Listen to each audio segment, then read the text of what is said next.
A German Shepherd puppy didn't wander into Michael Hayes's life.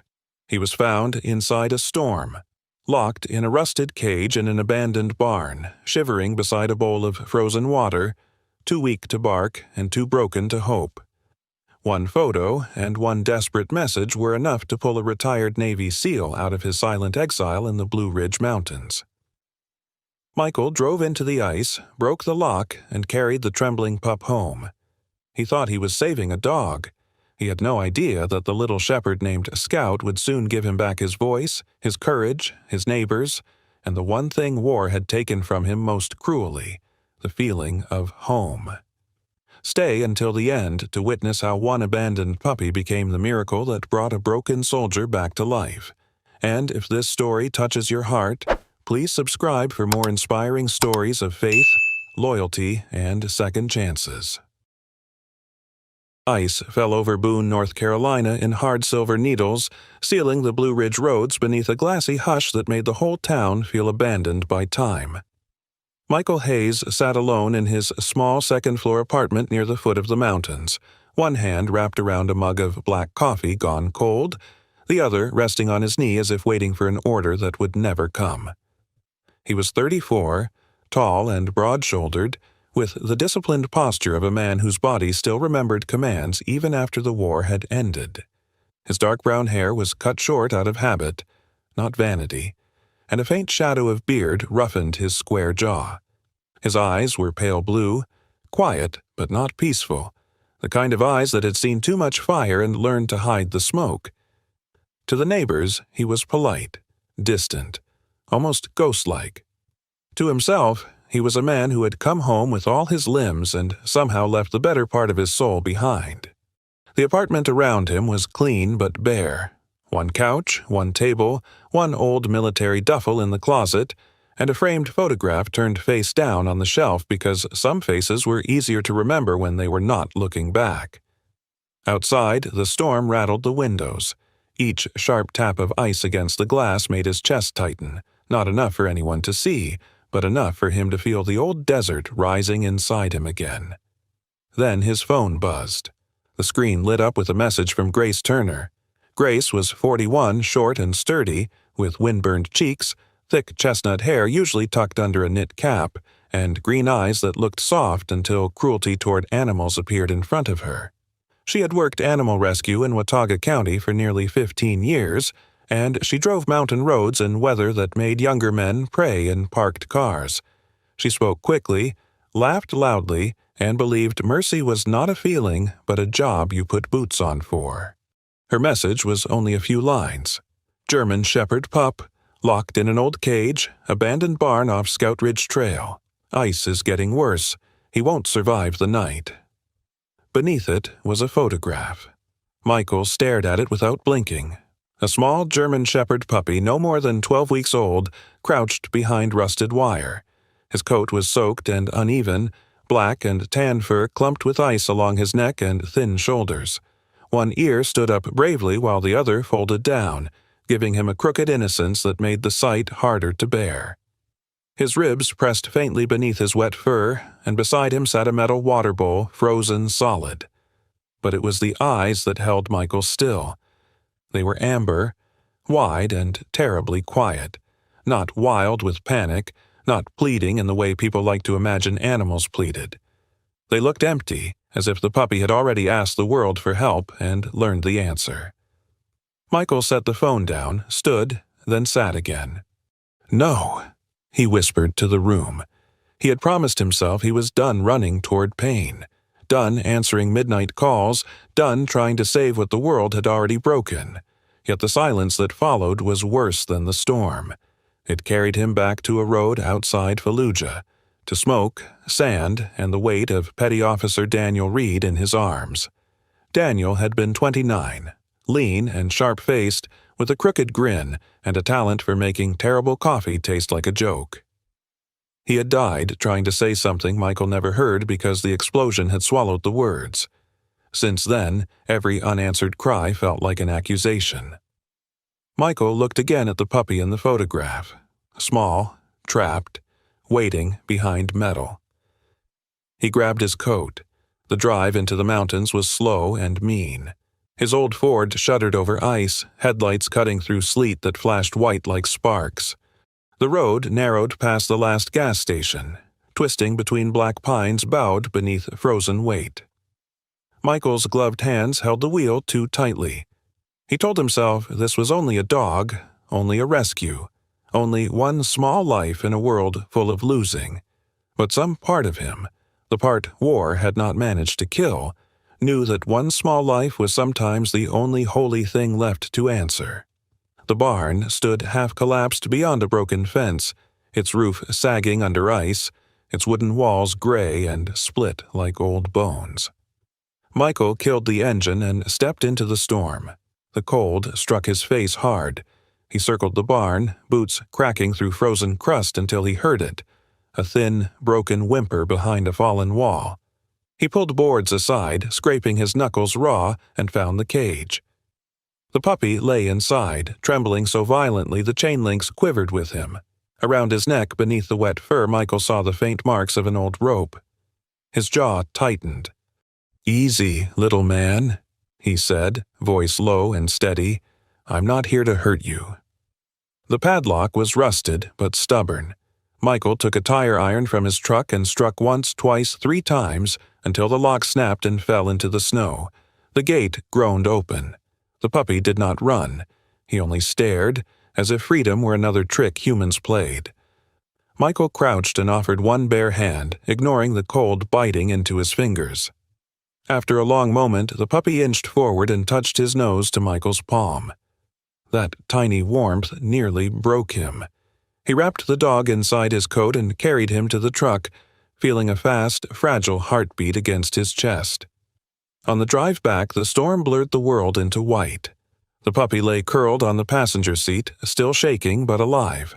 Through the windshield, Michael caught sight of a half-buried wooden sign, Scout Ridge Trail. He looked at the small creature beside him and felt something inside him shift. Not healed, not yet, but moved. "Scout," he murmured. "That'll do." And beneath the howl of the ice storm, the name sounded less like a label than a promise. Morning came to Boone without warmth, only a pale gray light spreading over the Blue Ridge like ash over an old altar. Michael Hayes had not slept so much as sat through the night, back against the wall, knees bent, eyes fixed on the small bundle of fur breathing beside the electric heater. Scout lay on a folded towel near the warm vent, his thin body curled tight, his black and tan coat still rough from melted ice despite Michael's careful attempts to dry him. In sleep, the puppy looked even smaller than he had in the cage, no more than 12 weeks old, with narrow shoulders, oversized paws, one ear standing in stubborn bravery while the other folded sideways like a flag that had survived a storm but forgotten how to fly. Every few minutes, Scout twitched as if chased by dreams, then settled again when the heat touched his ribs. Michael watched each rise and fall of the little chest with the grim concentration of a sentry guarding the last gate of a ruined kingdom. The apartment smelled of wet wool, coffee grounds, and the faint metallic scent of fear that seemed to come from both of them. When Scout finally opened his amber eyes, he did not bark or whine. He simply looked at Michael as if trying to decide whether this quiet man was shelter or another kind of trap. "Morning, Scout," Michael said softly, his voice rough from disuse. "We made it through the night." The word "we" surprised him. He had lived alone for so long that even his furniture seemed used to silence. Yet now there was a second heartbeat in the room, fragile but demanding, and it pulled him into motion before grief could drag him back down. He warmed a little water, offered it in a shallow bowl, and waited.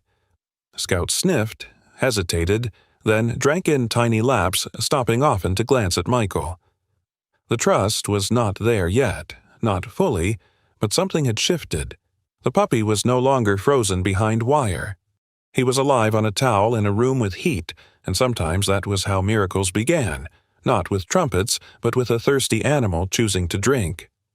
By mid-morning, Michael wrapped Scout in an old Navy sweatshirt and carried him down the icy stairs to his truck.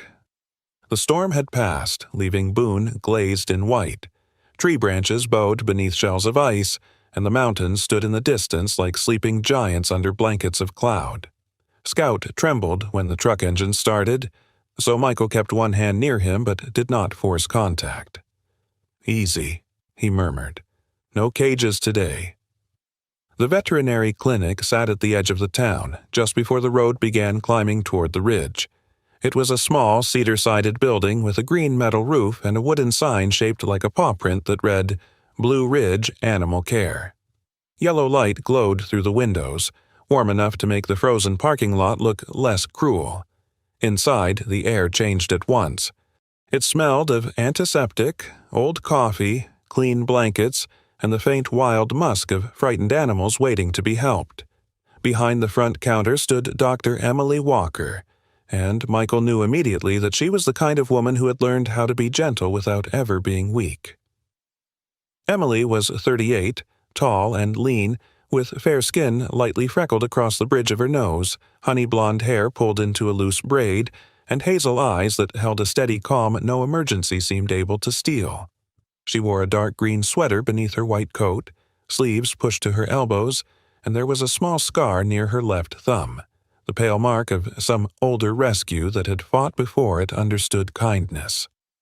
Her face was tired in the way of people who gave too much of themselves, but her voice carried warmth like a lamp in a window. "You must be Michael," she said, coming around the counter slowly so Scout would not startle. Grace called ahead. "She said you found him off Scout Ridge." Michael nodded and placed the puppy on the padded exam table with the care of a man setting down something sacred. He was locked in a cage. No food that I could see. Water frozen solid. Rope marks on the neck. Emily's expression tightened, not with shock, but with the controlled anger of someone who had seen human cruelty arrive in too many forms. "All right, little one," she whispered, lowering herself until her eyes were level with Scout's. "You did the hard part. You stayed alive. Now we do the rest." Scout's body stiffened when she touched him, but Emily moved with a patience that seemed almost musical, every gesture slow, every pause deliberate. She checked his gums, his paws, his ribs, the skin beneath his damp fur. Michael stood nearby, arms crossed, jaw locked so tightly the muscles jumped. He had faced gunfire with less visible tension than he showed watching a thermometer slide beneath a puppy's tail. Emily glanced at him and almost smiled. "You can breathe, Mr. Hayes. He's fragile, but he's not giving up." The sentence landed hard. Michael looked at Scout's small chest, at the frantic little heartbeat fluttering beneath fur and bone. Fragile, but not giving up. He wondered how many living things looked stronger than they were simply because they had not yet found a safe place to fall apart. Emily finished the exam and wrote notes on a clipboard. "He's about 12 weeks old, maybe 13. Underweight, dehydrated. Minor frost damage beginning on the paw pads, but we caught it early. No broken bones. The rope marks are older, which means he was tied before he was caged. That fear will take longer to treat than the cold." Michael swallowed. "Will he recover?" "Physically, yes," Emily said. "Emotionally, that depends on what happens next." Before Michael could answer, a door at the back swung open and Frank Dawson came in carrying a stack of blue towels. Frank was in his late 50s, broad through the chest and thick around the middle, with iron-gray hair cut close to the scalp, a square weathered face, and a permanent 5 o'clock shadow that made him look gruff until he smiled. His left leg dragged slightly from an old injury, and the brace beneath his jeans gave a faint creak when he walked. He had spent 26 years as a firefighter before a collapsing porch ended that career, and instead of becoming bitter, he had brought his stubborn courage to injured animals who could not thank him with words. "This the mountain prisoner?" Frank asked, his voice gravelly but kind. He looked at Scout and shook his head. "Well, I'll be. Tiny recruit, big ears, terrible timing. Sounds like half the rookies I used to train." Emily gave him a look. "Frank." "What?" I'm complimenting him. For the first time since the night before, Michael felt something loosen in his chest. It was not laughter, not quite, but the beginning of one. Scout turned his head toward Frank's voice, uncertain but curious, and Frank wisely stayed back, setting the towels down without reaching. "Smart little fellow," Frank said. "Doesn't trust easy. Good. Trust ought to be earned." Emily prepared fluids, medication, and a small packet of soft food, explaining each instruction clearly. Tiny meals every few hours, warmth without overheating, no sudden grabbing, no forced affection, no loud corrections. "Let him come to you," she said. "A dog that has been trapped needs choices more than commands." Michael nodded as if receiving mission orders, but beneath the discipline something inside him felt strangely exposed. Choices more than commands. It was advice for Scout, yet it pressed against places in him no doctor had examined. As Emily packed the supplies, she opened a drawer and removed a simple brown leather collar. It was sturdy but soft, with a plain steel buckle that caught the light. "Not today," she said, placing it in Michael's hand. "Someday, when he stops seeing anything around his neck as a threat." Michael turned the collar over in his palm. "Why give it now?" Emily's face softened. "Because you need to understand what it means before he wears it. For some dogs, a collar is control. For him, it has to become belonging." Michael looked down at Scout, who had lowered his head onto the towel, exhausted from being handled, yet still watching him. Belonging. The word felt heavier than the leather. On the drive home, Scout slept wrapped in the navy sweatshirt, his breathing thin but steady. Michael carried him back upstairs, set him near the heater, and placed the medicine and food on the counter with soldierly precision. Then he set the brown collar on the shelf beside the face-down photograph of Daniel Reed.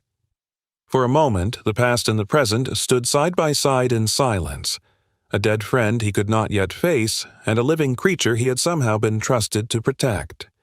Night settled over Boone slowly.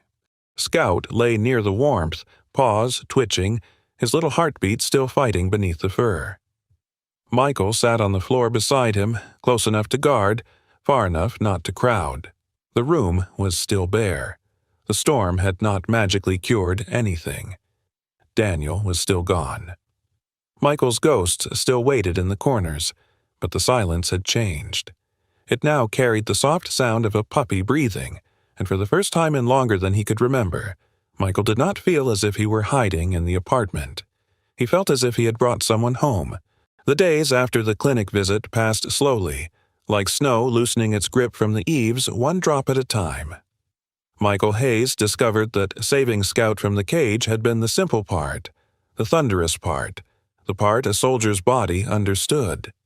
The harder work came afterward, in the quiet hours when no one was watching and courage looked less like breaking a lock and more like placing a bowl on the floor, stepping back and waiting. Dr. Emily Walker's instructions sat on the kitchen counter, written in neat blue ink. Small meals, warm space, no sudden touch, let him choose. Michael followed them with the seriousness of a man handling explosives.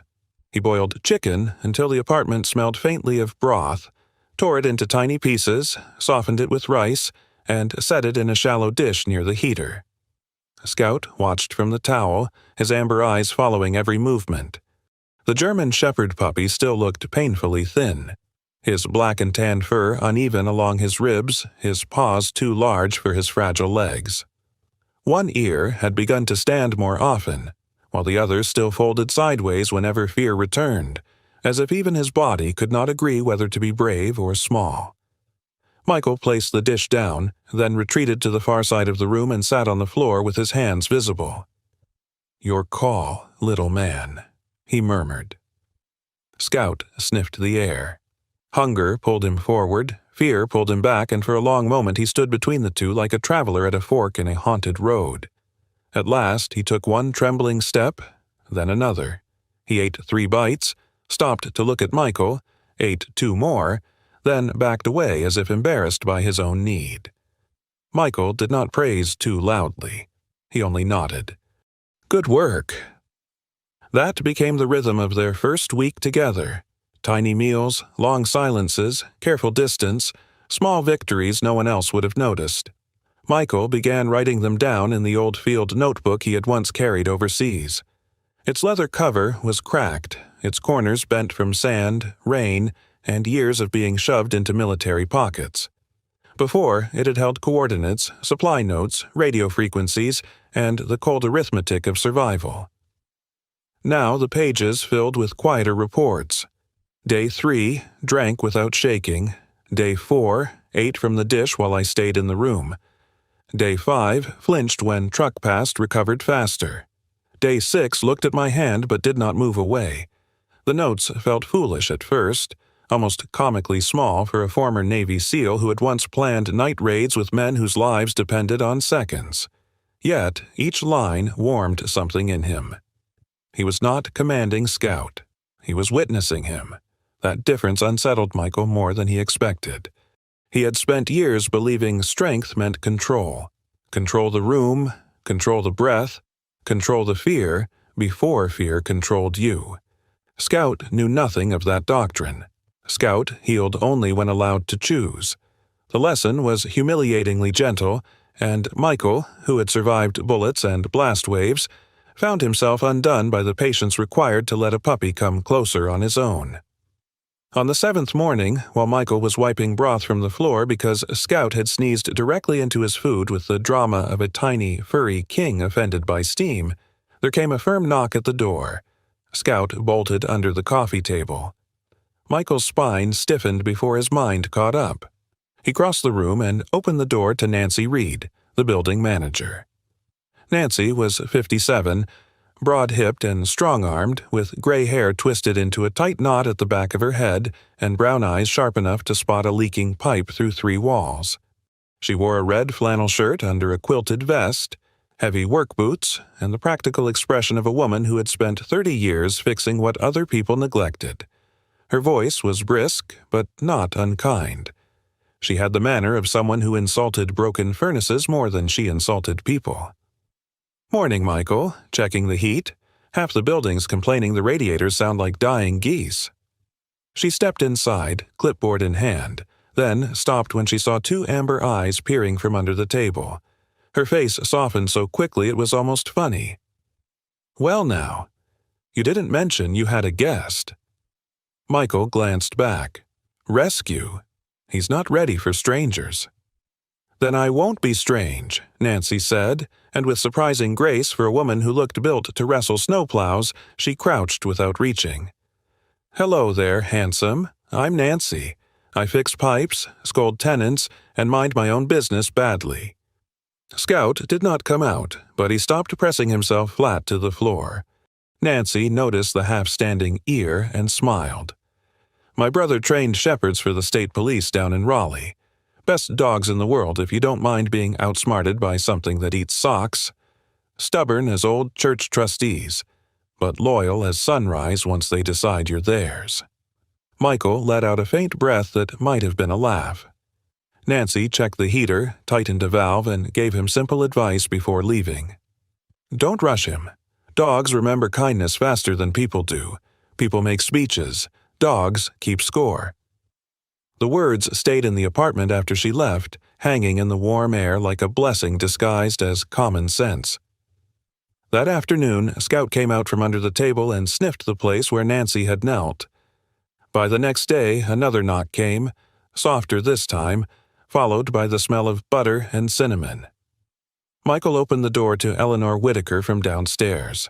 Eleanor was 73, short, slightly stooped, and delicate-looking in the deceptive way of old mountain women who could probably survive winter with a cast-iron skillet and a hymn. Her silver hair was pinned neatly above a face mapped with fine lines, and her bright blue eyes carried a mischief age had failed to tame. She wore a pale blue cardigan embroidered with tiny white flowers and held a covered plate in both hands. "I heard there was a convalescent soldier upstairs," she said. "Didn't know whether it was you or the dog, so I brought waffles for both possibilities." Michael blinked, then accepted the plate. "That's kind of you, ma'am." "Kindness is cheaper than therapy and tastes better with maple syrup," Eleanor said, stepping just inside when he moved aside. Scout watched from near the heater, uncertain but not hiding. Eleanor did not bend too quickly. She simply sat in the nearest chair, removed one glove, and let her hand rest open beside her knee.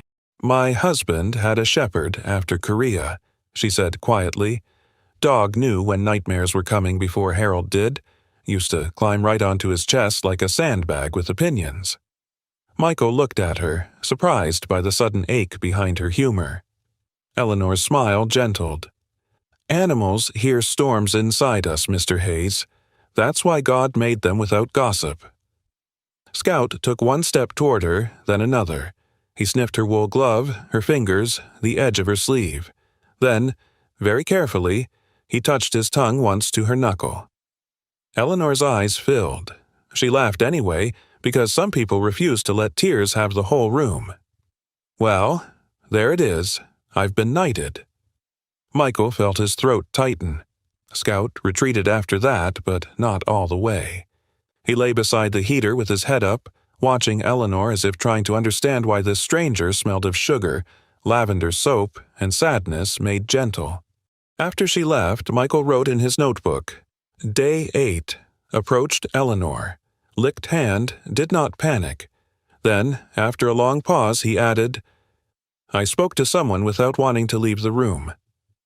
Outside, Boone remained cold. Trucks groaned past the building. Wind pressed against the windows. Whenever a door slammed downstairs, Scout still scrambled for cover, and whenever the old pipes banged in the walls, Michael's pulse still leapt like a hunted thing. Neither of them was cured. Healing, Michael was learning, was not a door swinging open all at once. It was a crack of light under the frame. It was Scout eating 5 bites instead of 3. It was Michael leaving the photograph of Daniel Reed face down, but no longer turning away from the shelf. It was Nancy's blunt kindness, Eleanor's waffles, a puppy's cautious lick, and the strange new knowledge that a man did not have to command a life in order to protect it. That night, Michael sat on the floor while Scout slept near the heater, paws twitching in some private dream. The brown leather collar still rested on the shelf, unworn, waiting. Michael looked at it, then at the dog, and whispered, "No rush. We'll earn it slow." Scout sighed in his sleep, and the sound filled the apartment like a small promise kept. The first thunderstorm came without warning, as if the Blue Ridge had been holding its breath for days and finally chose that evening to shout. Michael Hayes had just finished warming a small portion of chicken and rice for Scout when the sky over Boone darkened into a deep iron gray. The apartment, usually filled with the gentle hum of the heater and the faint scratch of Scout's paws on the wooden floor, suddenly felt too still. Scout had been making progress in careful, almost invisible ways. He now ate while Michael stayed in the same room. He slept closer to the couch instead of hiding beside the heater. He even followed Michael from the kitchen to the window sometimes, not quite trusting the world, but curious enough to inspect it. His body was still thin. His black and tan coat still uneven where cold and hunger had bitten into him. Yet there was a little more life in his amber eyes, a small flame where there had once been only ashes. Michael had begun to depend on that flame more than he wanted to admit. Then the first crack of thunder split the evening open. It rolled over the roof with a violence that seemed too large for the small apartment. Scout dropped low at once, his legs scrambling against the floor, his ears flattening, one still slightly folded at the tip. He darted beneath the coffee table and pressed himself into the shadow, trembling so hard the wooden legs tapped against the floor. Michael froze where he stood, the spoon still in his hand. The thunder was gone, but his body had not heard Boone. His body heard Fallujah. It heard metal tearing. It heard sand hitting his teeth. It heard Daniel Reed trying to speak through blood and smoke. The spoon slipped from Michael's fingers and clattered into the bowl. A second thunderclap struck closer, shaking the window panes, and Michael's coffee mug slid from the edge of the counter. It hit the floor and shattered, dark liquid spreading across the boards like a memory he could not mop away. His breath shortened, his hands curled into fists. For one terrible second he was no longer in North Carolina. He was back beneath a burning sky trying to hold together a world that had already broken. Then he heard Scout whimper. It was thin and small, almost swallowed by the rain that had begun slashing against the glass. That sound reached where reason could not. Michael blinked. The apartment returned in fragments: heater, couch, broken mug, puppy under the table. He lowered himself to the floor slowly, every movement deliberate. He did not crawl toward Scout. He remembered Emily's warning. A frightened animal needed choices more than commands. Maybe frightened men did too. "Easy, Scout," he said, though his own voice trembled at the edges. "Just weather.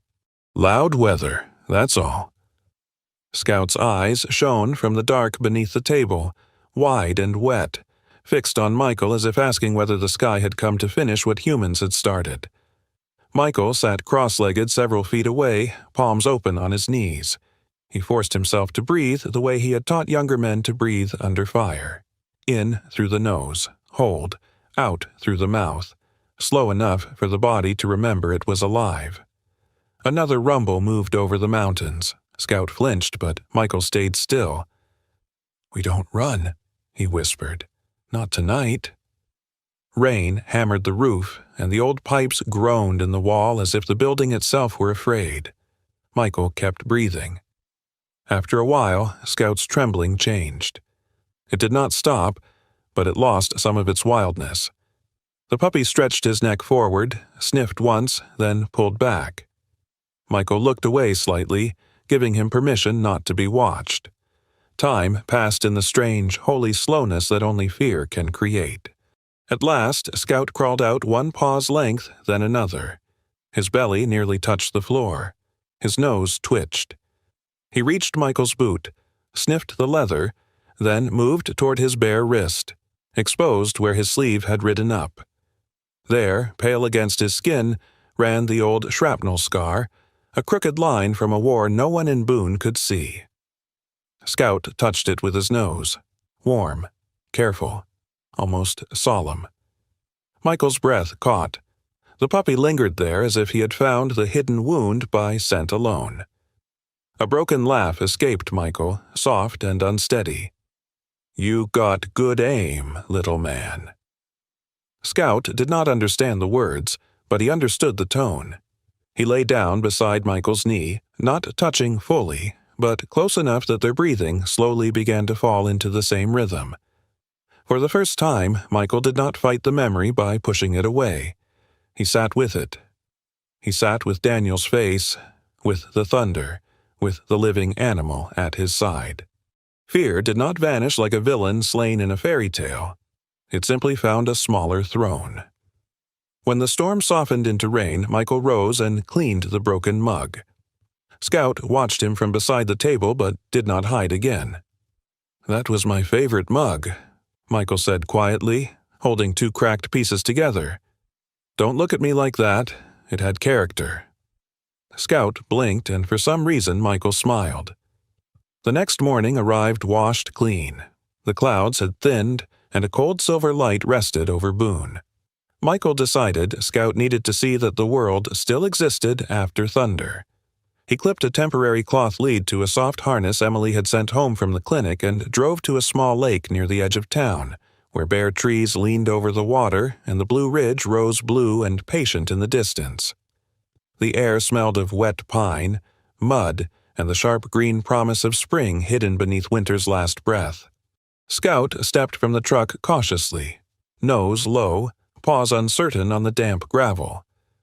At first, every sound made him pause. A crow in the branches, water lapping against stone, a truck far away on the road. Michael did not rush him. He walked slowly, letting Scout choose the pace. Near the bank, the puppy stopped. The lake lay still and gray, holding the morning sky like a polished shield. Scout stretched one paw towards the shallow water. The cold touched him. He jerked back, offended, then leaned forward again with comic seriousness, as if the lake had insulted his honor and required investigation. Michael crouched nearby. "Careful, that monster's called water." Scout stepped in with both front paws, sneezed, and jumped back.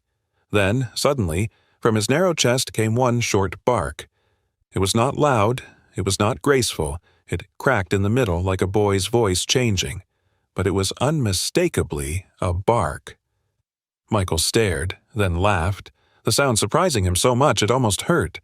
Scout looked up, startled by the approval, and gave another tiny bark, sharper this time, as if announcing himself to the lake, the trees, the crows, and every ghost that had ever mistaken silence for victory.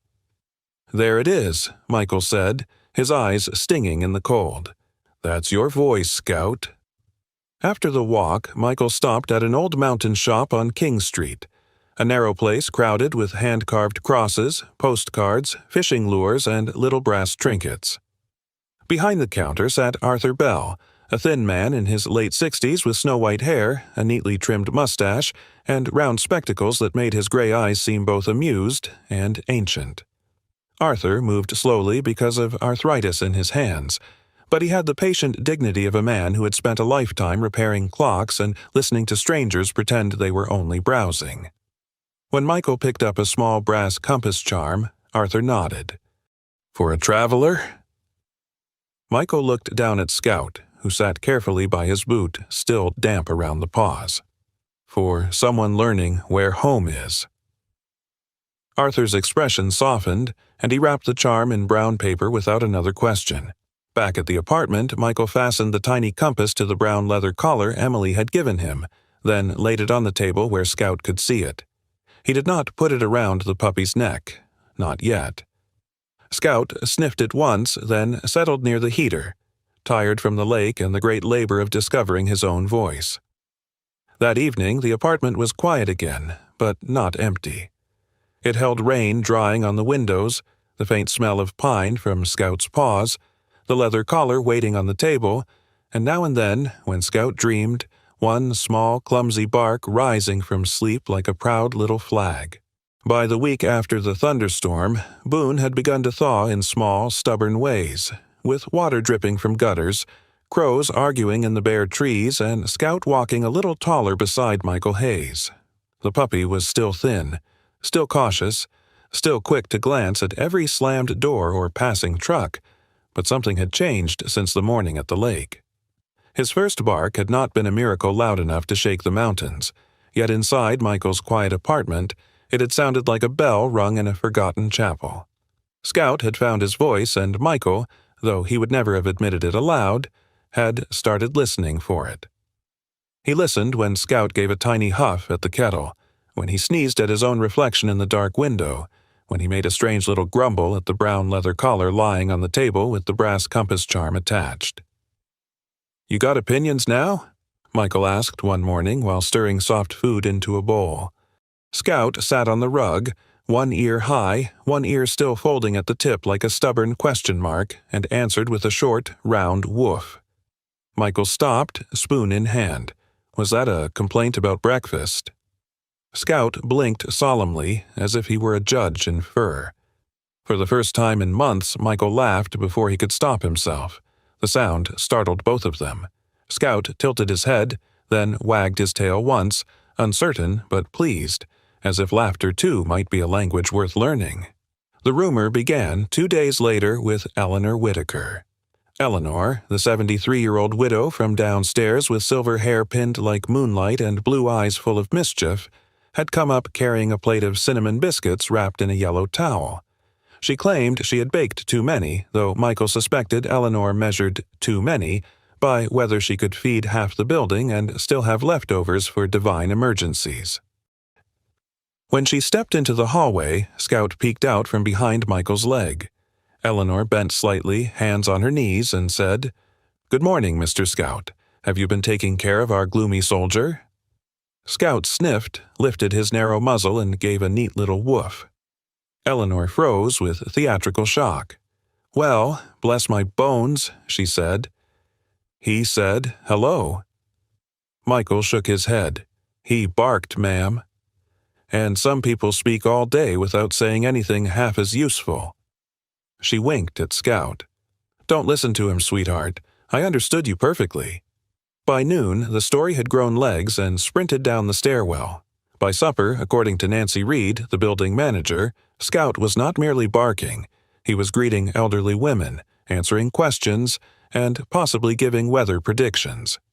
Nancy delivered this report while tightening a loose hallway bulb, her gray hair twisted into its usual knot, her work vest dusted with plaster. "If he starts collecting rent, I'm retiring," she said. He'd be gentler about late fees. Michael tried not to smile. "He's not talking." Nancy looked over her shoulder. "Neither are you most days, and we still give you credit."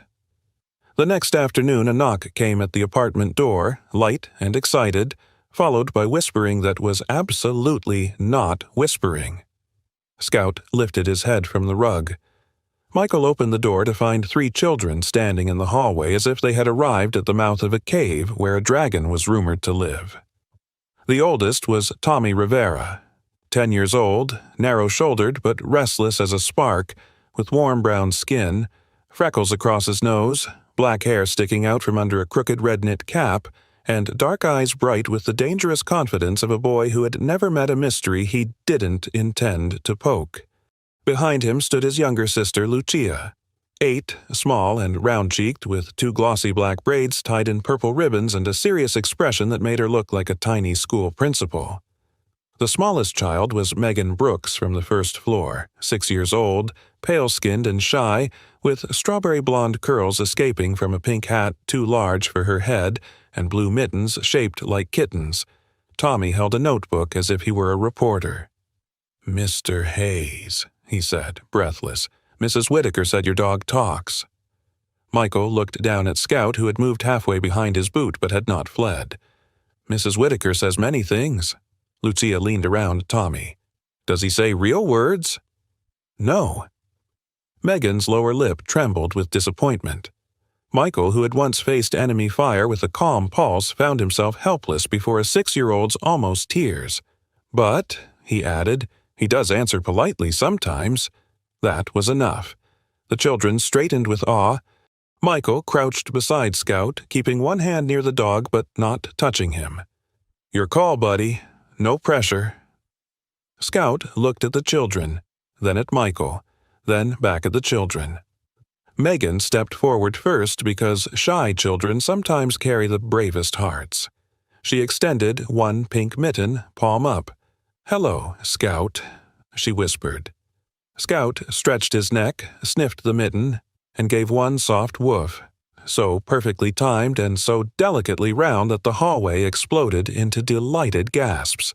Tommy nearly dropped his notebook. Lucia clapped both hands over her mouth.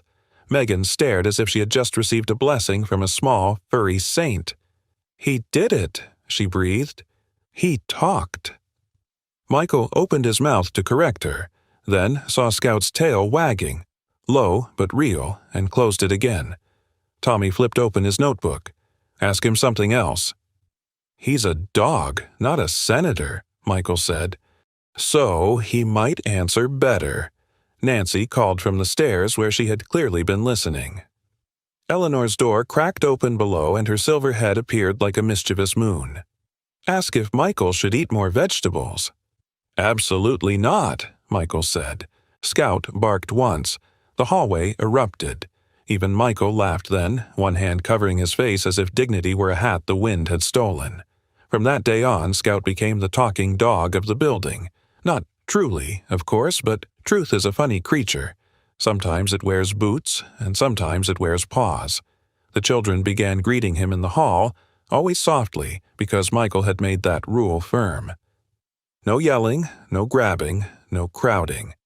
Scout learned that small humans smelled of crayons, peanut butter, school glue, and wild hope. He learned that Megan always moved slowly, that Lucia liked to explain everything twice, and that Tommy asked questions as if preparing Scout for a courtroom testimony. With every careful greeting, Scout stood a little straighter. His voice, once buried under fear, began to appear in gentle pieces. A woof for Eleanor, a huff for Nancy, a tiny bark when Tommy saluted him with great seriousness. And as Scout answered the neighborhood, Michael found the neighborhood answering him. Eleanor brought biscuits. Nancy checked in without pretending it was about plumbing, and the children waved from the courtyard when Michael took Scout outside. The apartment no longer felt like a bunker disguised as a home. It had become a place people knocked on. One evening, after the children had gone and the hallway had settled into the soft murmurs of an old building at rest, Michael took a scrap of pine wood from a broken crate and sat at the table with his pocket knife. He carved slowly, the way he had learned to move around Scout. No rush, no force, patience in the wrist. Scout lay nearby, watching the blade curl pale ribbons of wood onto the floor. By the time the lamps came on across Boone, Michael had carved the words, "Speak kindly. Scout may answer." He hung the sign outside the door with 2 brass nails. Eleanor came up to inspect it and dabbed at her eyes with a tissue she pretended was for dust. "That'll make people behave," she said. "Better than the 10 Commandments, perhaps. Shorter, anyway." Michael looked down at Scout, who sat beside the threshold, his thin chest rising and falling, the compass charm still waiting on the table inside. "It's our rule," Michael said. Scout looked up and gave a quiet woof. Eleanor smiled. "See? He agrees." Later that night, after the building fell quiet, Michael wrote in his notebook, day 16. Scout answered the kids. Did not hide, tail wagged, then he paused, the pen hovering. Beneath it he added, "I opened the door and did not wish they would leave." Across the room, Scout slept by the heater, paws twitching, perhaps chasing lakes, biscuits, or the grand destiny of being misunderstood as a prophet. Michael leaned back in his chair and listened to the little dog breathe. The rumor was silly, sweet, and not entirely wrong. Scout did speak, not in words, not in sentences, but in the language Michael had nearly forgotten. Trust given slowly, courage returning softly, joy arriving without asking permission. And in answering the world, Scout was teaching Michael to answer too. By late afternoon, the little wooden sign outside Michael Hayes's apartment had already become a neighborhood ritual. People slowed as they passed, smiled at the words, and sometimes whispered hello just to see whether Scout would answer. The German shepherd puppy had begun to understand that soft voices did not always hide danger. He still carried the memory of the rusted cage in his bones, still lowered his head when footsteps came too fast, but now his tail moved more often, and his amber eyes had gained a brightness that made him look less like a survivor and more like a young prince learning the borders of his small kingdom. Michael was rinsing Scout's food bowl when his phone buzzed on the kitchen counter. At first he ignored it, thinking it was another message from Nancy about pipes, parking, or somebody leaving laundry in the dryer too long. Then it buzzed again and again, each vibration sharper than the last. The neighborhood group chat was filling with urgent messages. Lost dog near Price Lake. Small corgi, tan and white. Blue scarf. Owner is searching. Ice near the bank is thin. Michael picked up the phone and his face changed in that quiet way Scout had learned to read. The softness left his mouth. His shoulders squared. Somewhere beneath the retired man in the apartment, the old seal rose like a shadow called back by duty. The message came from Nancy Reed. Karen Miller's corgi Biscuit ran after a snowplow near the lake road. Her little boy is crying himself sick. Anyone close, please help. Michael looked toward Scout. Scout was already standing. His ears had lifted, one fully sharp, the other still tipped with that crooked charm that made children trust him instantly. "You heard that?" Michael said. Scout gave one low huff, not a bark, not fear, but readiness. Michael grabbed his coat, the soft harness from Emily, and the old lead. He did not reach for the brown leather collar with the brass compass charm. It still waited on the table, bright and silent, like a medal not yet earned. Outside, Boone had turned bitter again. The day's thaw had become evening ice, and the wind moving down from the Blue Ridge carried a wet cold that found every gap in clothing. Michael and Scout drove toward Price Lake under a bruised sky, the mountains darkening around them like ancient witnesses. Near the pull-off by the lakeside trail stood Karen Miller, a woman in her early 40s with auburn hair escaping from beneath a cream-knit hat, a pale face flushed raw by cold and panic, and brown eyes swollen from holding back tears too long. She wore a long navy coat over jeans and snow boots, but she looked smaller than her clothes, as if worry had folded her inward. In one hand she clutched a torn strip of blue fabric. Beside her stood George Bennett, the owner of the Boone Ridge Diner, who had joined the search after hearing the news over coffee. George was 62, barrel-chested and broad-faced, with graying hair at the temples, a thick mustache that seemed to belong to a different century, and tired army eyes softened by years of serving pancakes instead of orders. A back injury from his service days made him stand with one shoulder slightly lower than the other, but he carried himself with the steady dignity of a man who had been bent without being broken. "Michael," George said, voice low, "we've checked the road, the picnic area, half the trail. No sign." Karen stepped forward, almost stumbling. "He's never been out this long," she said. "Biscuit is only 3 years old, but he thinks he's a wolf trapped in a bread loaf. He chased the plow and I called him, but the wind—" Her voice cracked. "My son Eli is at home with my sister. He keeps asking if Biscuit is cold." Michael's jaw tightened, but his voice stayed calm. "Let Scout smell the scarf." Karen looked down at the young shepherd, and for a second hope and doubt wrestled across her face. Scout was still a puppy, still narrow in the chest, still not the grand police dog people imagined when they heard German Shepherd. But when she knelt and held out the blue fabric, Scout changed. He sniffed once, then again, longer. His body stilled. The childish uncertainty left him. The dog, who had once trembled behind wire, now lowered his nose to the snow with sudden purpose. "He's got something," Michael said. Scout pulled toward the tree line, not wildly, but with a focus that made the lead go tight. Michael followed, boots crunching over icy crust. Karen tried to come too, but George put a gentle hand near her elbow. "Let them work," he said. "A frightened owner makes more noise than a church bell." She almost laughed, but fear swallowed it. Scout moved between the pines, nose sweeping low, then lifting to catch scent on the wind. The woods near Price Lake were dim and blue, filled with the smell of wet bark, frozen leaves, and water hidden under ice.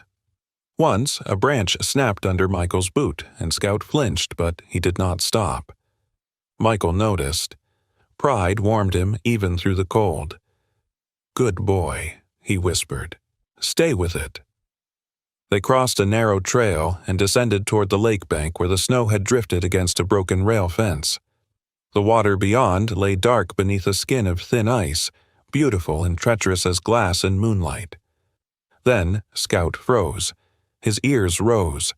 From somewhere ahead came a sound so faint Michael almost missed it, a high, shivering whine. Scout gave one sharp bark and lunged toward a collapsed section of fence. Michael followed fast, heart slamming. There, half hidden behind reeds and broken wire, was Biscuit. The corgi was small and sturdy, tan and white, with short legs, a fox-like face, and enormous, frightened eyes. His blue scarf had twisted around a splintered post, and a loop of old wire had caught one back leg. He was trembling violently, his belly wet with snow, his front paws only a few feet from the thin ice. Every time he struggled, the ice at the edge gave a tiny, terrible crack. "Easy, Biscuit," Michael said, dropping to his knees. "You're all right." Biscuit whimpered and pulled harder. Scout stepped forward but did not crowd him. Instead, he stood at Michael's side, chest lifted, gaze fixed on the ice as though guarding against the lake itself. Michael lay flat to spread his weight just as old training returned to him not as violence but as wisdom. He reached slowly, first freeing the scarf from the post, then working the wire loose from Biscuit's leg. The metal was buried under snow and bit into Michael's fingers through his gloves. A thin line of blood appeared across one knuckle. He ignored it. The ice cracked again. Scout growled low, a warning deep in his young chest. "I know," Michael muttered. "I hear it." Biscuit suddenly kicked, terrified, and slid an inch toward the bank. Michael moved faster, caught the little dog under the chest, and pulled him back against his own coat. For one breathless second, the world held still. Then Biscuit was in his arms, shaking but safe. Scout barked once, clear and fierce, and somewhere up the trail Karen cried out. When Michael returned through the trees carrying Biscuit, Karen ran to him with both hands over her mouth. She took the corgi and folded around him, sobbing into his damp fur. Biscuit, still trembling, licked her chin as if apologizing for the adventure. "Thank you," she whispered to Michael, then looked at Scout. "No, thank him." She knelt despite the snow and touched 2 fingers to Scout's chest with reverence. "Thank you, hero." Scout looked at her, then gave a small, polite woof. George Bennett cleared his throat and rubbed his eyes with the back of one hand. "Well," he said, voice rougher than before, "seems the talking dog had something important to say." By the time Michael and Scout returned to the apartment building, word had outrun them. Eleanor stood by the front steps wrapped in a quilted coat, crying openly and pretending she was not. Nancy clapped once, hard, then again, until others joined. Tommy, Lucia, and Megan burst from the hallway holding a cardboard sign painted in crooked marker. Scout the Hero Dog. Megan had drawn a crown over Scout's name. Scout looked at the sign, looked at the children, and barked once. The children screamed with joy. "He said, 'Thank you,'" Tommy shouted. Michael tried to look stern, failed completely, and laughed. George arrived a few minutes later with a dented thermos of hot cocoa from the diner, insisting that heroes and their handlers required chocolate by civic law. That night, after the building settled and Scout slept for a while near the heater, Michael took the brown leather collar from the table. The brass compass charm caught the lamplight, its tiny needle engraved forever toward all directions and one meaning. Michael knelt. Scout woke and stood. He did not back away. He lifted his head, thin chest steady, amber eyes calm. Michael fastened the collar gently around his neck. The charm gave a soft clink small as a prayer bell. "There," Michael whispered. "You belong here now." Scout pressed his forehead against Michael's shoulder, and in that quiet room beneath the mountains, the rescued dog became family. Spring came to Boone, North Carolina, not with a trumpet, but with little green whispers under the last crusts of snow. The Blue Ridge Mountains, once buried beneath ice and storm, now wore a softer face, their slopes dark with wet pine and brightened here and there by wildflowers pushing through the earth like tiny promises. Water ran from rooftops in silver threads. The sidewalks outside Michael Hayes' apartment no longer shone with danger, and the old building seemed to breathe easier, its windows open in the afternoons, its hallways carrying the smell of coffee, laundry soap, Eleanor Whitaker's cinnamon biscuits, and the occasional proud bark of a young German shepherd who had somehow become the most famous resident in the neighborhood. Scout had grown in the months since the night Michael had carried him out of the abandoned barn. His chest had broadened, his legs had steadied, and his black and tan coat had thickened into a glossy shield of health, though one ear still held a slight crooked fold at the tip, as if keeping a small memory of the frightened puppy he had once been. The brown leather collar now fit him well, and the brass compass charm at his throat caught the light whenever he moved, flashing like a tiny sun. People in the building still called him the talking dog, and after the rescue at Price Lake they also called him a hero. Scout accepted both titles with the noble seriousness of a creature who understood snacks better than fame. Michael, meanwhile, had changed in quieter ways. He still rose before dawn. He still kept his boots lined neatly by the door and his back angled toward walls in public places. Some nights, thunder or a passing truck still pulled him from sleep with his heart racing, but the apartment no longer felt like a place where a man hid from the living. There were dog toys beside the couch, muddy paw prints near the door, a small bag of treats on the counter, and the wooden sign outside that read, "Speak kindly. Scout may answer." There was also the photograph of Daniel Reed, finally turned face up on the shelf. Michael had not made a ceremony of it. One morning, while Scout slept near his feet, he simply picked up the frame, wiped the dust from the glass, and let his old friend look into the room again. Daniel's crooked grin no longer felt like an accusation. It felt like a witness that Michael had survived long enough to become gentle. On a bright Saturday afternoon, Dr. Emily Walker stopped by the Boone Ridge Diner, where George Bennett had insisted on giving Scout a scrambled egg for community service. Emily had brought her old camera, the same one she used at the clinic to photograph animals after recovery, not for records, she liked to say, but for proof that Mercy left evidence.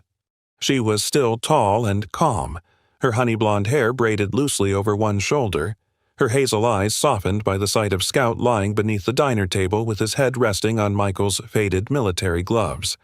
Those gloves, once symbols of missions, cold metal, and closed fists, were now a pillow for the dog who had pulled Michael back toward the world.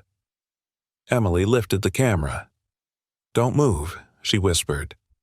Michael looked down. Scout was half asleep, one paw draped over the gloves as if guarding them from any more wars. The shutter clicked. For a moment, no one spoke. George stood behind the counter with his thick mustache twitching, pretending to polish the same coffee mug 3 times. Eleanor, who had claimed the corner booth as if appointed queen of baked goods and neighborhood gossip, dabbed her eyes with a napkin.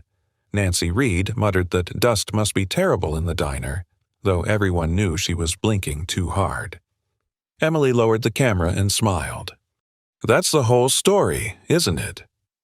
Michael looked at Scout, at the collar, at the compass charm resting against the dog's chest, and answered quietly, "Most of it." A week later, the photograph hung in Emily's clinic beside recovery pictures of healed cats, 3-legged hounds, and one very angry-looking parrot who had apparently bitten Frank Dawson twice and been forgiven both times. Soon after, George asked for a copy and placed it near the cash register at the diner. Customers began asking about the dog in the picture, and George, who enjoyed a good audience the way some men enjoy fishing, told the story with increasing grandeur.